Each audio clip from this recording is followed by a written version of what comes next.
Good evening. This is Rahul Magan here as Group Chief Executive Officer, Treasury Consulting. Today on 10th March 2023, two big events has had happened. Number one, the Silicon Valley Bank, shortly known as SVB, almost collapsed in United States. And now, for the sake of formality, the regulators are pitching in and trying to protect the investors. On the contrary, another crypto platform known as Silvergate is more or less collapsed. For Silvergate, one can say that either a big venture capitalist or a private equity firm would fit into, or probably any large crypto platform would buy this organization. In 2022 itself, somewhere in June, which is precisely around 8 to 9 months ago, I did warn people that more bankruptcies or closures are on the cards.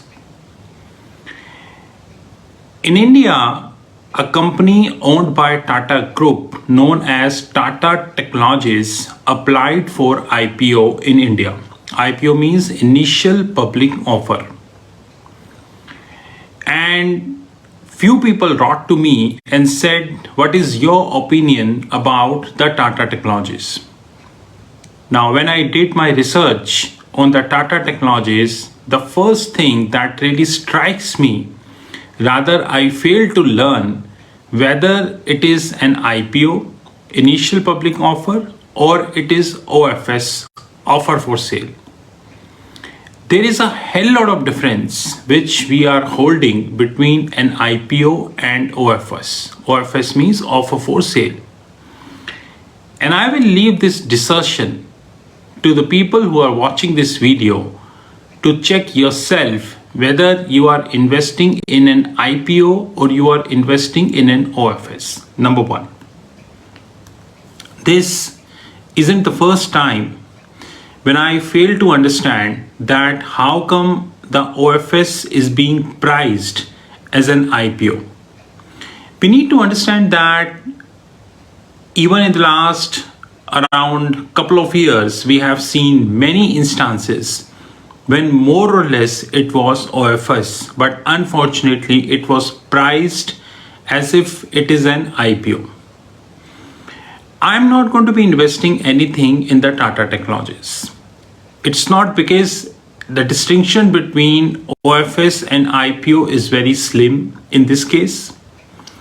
The reason being, the debt in the books of Tata Group is exorbitantly high.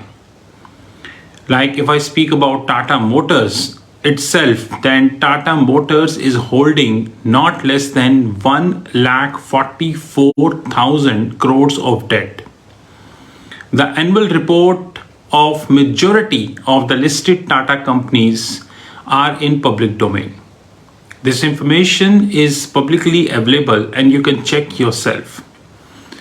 I know that nowadays the media and the investors are extremely focused on the Adani Group. They believe that they should be focusing on the Adani Group, and unfortunately what is happening in the Adani Group is quite apparent also. Like today also there is a news which came in the public domain about the Adani Group. But people tend to forget that Adani is not the only company who is holding a huge debt. Rather, there are many more companies who are holding, rather groups who are holding a more debt.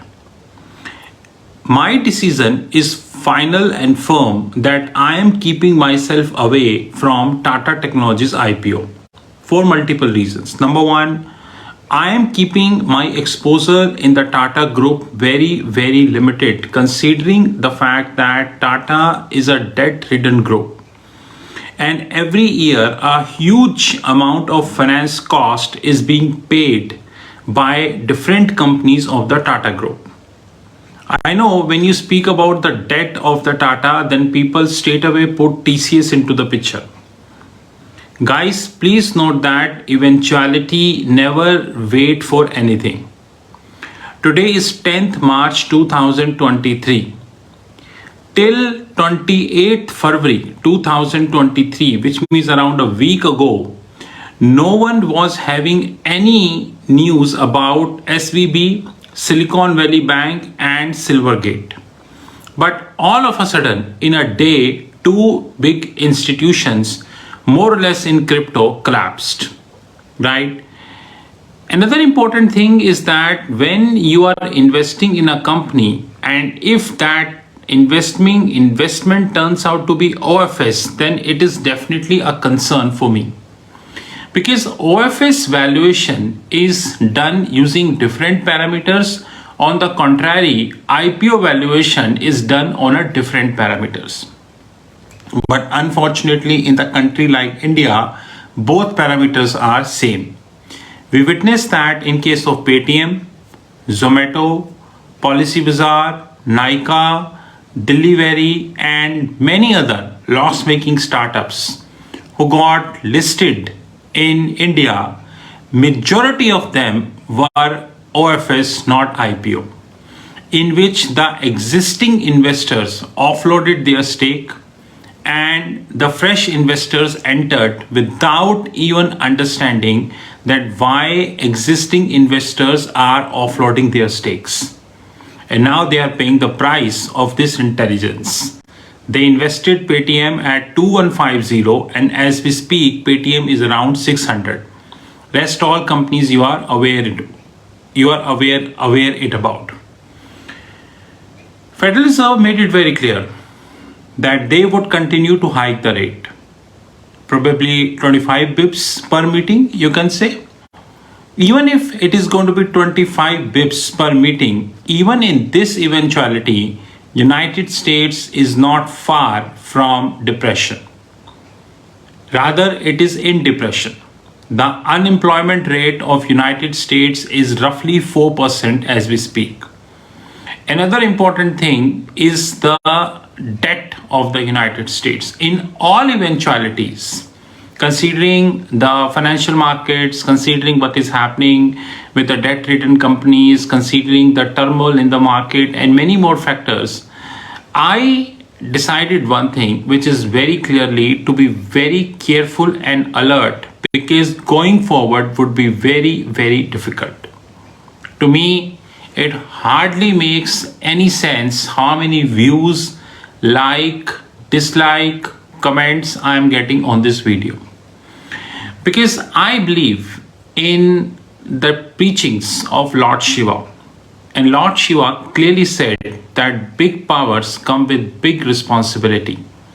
And in this eventualities, I am continuously imparting the knowledge in the public domain. People take it, people do not take it, that is their personal call. To me, like, dislike, comment, views, counts, these all things are immaterial. I am following the Lord Shiva guidelines, as simple as that. But yes, God is very kind. In the last 3 to 4 years, majority of our predictions are not only a hit, but they are to the point. And please be rest assured that 3 crises is coming. Number 1 is definitely the job crisis. The world would very soon will face a deep and denting job crisis. Number 2 is the water crisis. Europe has started facing the water crisis. Many Asian economies already facing the water crisis. Number 3 is the geopolitical disorder. Very soon the world will also face the geopolitical disorder. These 3 crises are coming. The intelligent people are aware how to handle this crisis. Rest can definitely take the assistance of the media. This is Rahul Magan from Treasury Consulting Group. You knew my personal number, +91 9899242978. Let me repeat, +91 9899242978. Thank you.